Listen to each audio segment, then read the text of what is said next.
मेरी माँ कहा करती थी कि सामान 100 बरस का पल की खबर नहीं, और ट्रॉफी जीतना मेरा मकसद कभी था ही नहीं। ये भी ठीक है कि रणवीर ने मुझे नॉमिनेट किया। मैं कहूँगा कि मैंने 4 हफ्ते की जो जर्नी की है, मैं पहले जब गया था तो मेरी फिजिकल कंडीशन बहुत ख़राब थी। आपने सब देखा, मैं व्हीलचेयर पे वहाँ पे चल रहा था। 15 दिन हुए थे, मुझे हिप रिप्लेसमेंट सर्जरी हुई थी। बहुत डबल माइंडेड था, डॉक्टर्स ने कहा जाना चाहिए, नहीं जाना चाहिए, लेकिन उसके बाद भी मैंने जाने का निर्णय किया। मैं थैंक यू कहना चाहूँगा मेकर्स को, जियो सिनेमा को, एंडेमॉल को, जिन्होंने वाईकॉम 18 को, जिन्होंने मेरी मदद की वहाँ पर। और जब मैं घर में गया तो मुझे ऐसा लग रहा था शायद मैं 2 दिन रहूँ, हफ्ते भर रहूँ, लेकिन 4 हफ्ते वहाँ पर बिता के आया हूँ। बहुत कुछ सीख कर आया हूँ, बहुत कुछ सिखा कर आया हूँ। उम्मीद है कि जो सिखाया है, मेरी सीख लोग याद रखें, अपने अनुभव, मेरे अनुभव का इस्तेमाल करें, और जो मैंने सीखा है वाक़ई में उसे मैं ज़िंदगी भर याद रखूँगा। देखिए, मेरे साथ सबके साथ इमोशनल अटैचमेंट है, ऐसा कोई नहीं है जिसको मैं कहूँगा कि मेरा उससे इमोशनल अटैचमेंट नहीं था। सब लोग मेरे पास आते थे, अच्छी-बुरी बातें करते थे, अच्छी-बुरी बातें सुनते थे, सुनाते थे। हमारा एक रिश्ता था, और वो रिश्ता समय के साथ डेवलप हुआ है। एक में ना बड़ा वक़्त होता है, एक छत के अंदर रहना, इस डिजिटल युग में ना टीवी देखना, ना फ़ोन आपके पास, हमारे पास है, था भी तो वो एक सर्टेन टास्क के लिए था, बाहर वाला के लिए वो फ़ोन दिया गया था।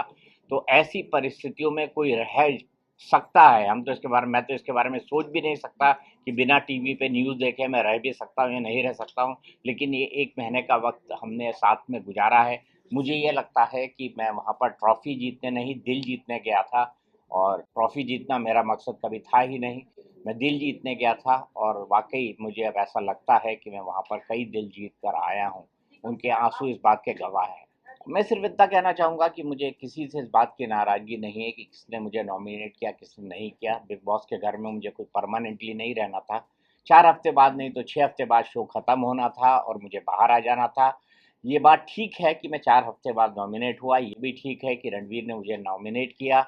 मैं सिर्फ़ इतना कहना चाहूँगा कि रणवीर ने जो किया, हमारी ज़िंदगी में जो बड़े परिवर्तन होते हैं उसके लिए कोई ना कोई माध्यम बनता है। रणवीर भी मेरे लिए माध्यम बने, इससे ज़्यादा मैं उसके बारे में कुछ नहीं सोचता। हाँ, अगर कोई कर्मा की बात कहता है तो मैं कहूँगा कि ये मेरे अच्छे कर्म हैं कि मैं इस विपरीत हालात में भी बिना किसी बड़ी मुसीबत के बिग बॉस में एक महत्वपूर्ण महीने बिता कर आया हूँ, और मैंने वहाँ से काफ़ी कुछ सीखा है। मैं इस लायक उनको नहीं समझता कि उनके बारे में किसी तरह की कोई टिप्पणी करूँ। मेरे ख़्याल से बिग बॉस के घर में इस वक़्त जितने भी लोग बचे हैं, वो लोग बड़े काबिल हैं। जो अच्छा खेलेगा वो जीतेगा, और मुझे लगता है सभी इस काबिल है। अगर कोई हारेगा और जीतेगा भी तो उन दोनों का फ़ासला बेहद कम होगा। देखिए, ज़िंदगी में जो है, ये जो यहाँ लिखा होता है इसको कोई नहीं बदल पाता, होनी को कोई नहीं बदल सकता। मेरी माँ कहा करती थी कि सामान 100 बरस का पल की खबर नहीं। मतलब ये प्लान फॉर 100 ईयर्स, हम अपनी ज़िंदगी 100 साल के हिसाब से प्लान करते हैं कि 20 साल में ये करूँगा, 30 साल में ये करूँगा, 40 में ये करूँगा, 50 में ये करूँगा। लेकिन क्या हमारी ज़िंदगी में अगले पल घटने वाला होता है, इसकी हमें खबर नहीं होती। स्वभाव से बहुत सरल है, थोड़ी ज़्यादा बोलती है, ज़्यादा मज़ाकिया है, लेकिन उसको गलत लोग उसकी भाषा के कारण समझते हैं। मुझे ये लगता है कि जिस इलाके से आती है वो उत्तर प्रदेश का एक ऐसा इलाका है जहाँ कई भाषाओं का और बोलियों का मिक्स बोला जाता है। वहाँ की लैंग्वेज ही इसी तरीके की है, तो मैंने यही लोगों को समझाने की कोशिश की। मैंने यही एके को भी बताने की कोशिश की थी वीकेंड का वार में। और मेरा ये मानना है कि शिवानी समय के साथ बदली है, सीखी है, और ये उसकी व्यक्तित्व में भी जल्द दिखेगा।